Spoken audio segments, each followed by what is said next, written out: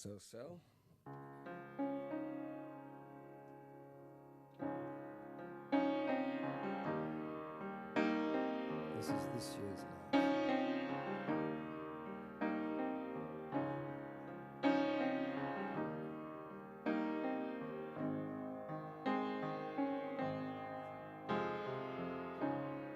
This year's love had better last. Heaven knows it's high time. I've been waiting on my own too long. When you hold me like you do, feels so right. Right now, start to forget how my heart gets torn when that hurt gets thrown. Feeling like you can't go on. Turning circles and time again, cut like a knife all out. If you love me, got to know for sure. 'Cause it takes something more this time than sweet, sweet lies all out. Before I open up my arms and fall, losing all control. Every dream inside my soul. Won't you kiss me on that midnight street? Sweep me off my feet, singing in this life so sweet. This is love, it better last.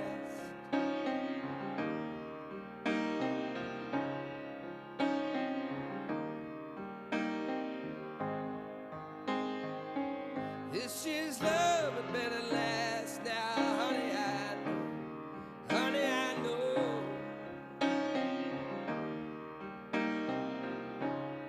Who's to worry if our hearts get torn when that hurt gets thrown? Don't you know this life goes on? Won't you kiss me on that midnight street? Sweep me off my feet, singing in this life so sweet. This year's love, it better last. This year's love, it better last.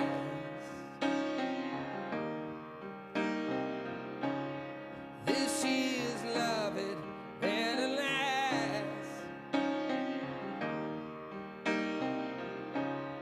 This year's love, it better last.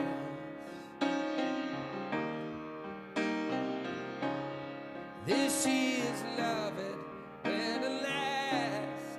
Whoa, yeah. This year's love, it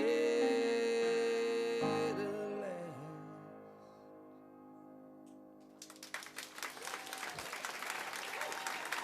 Thank you, Portland.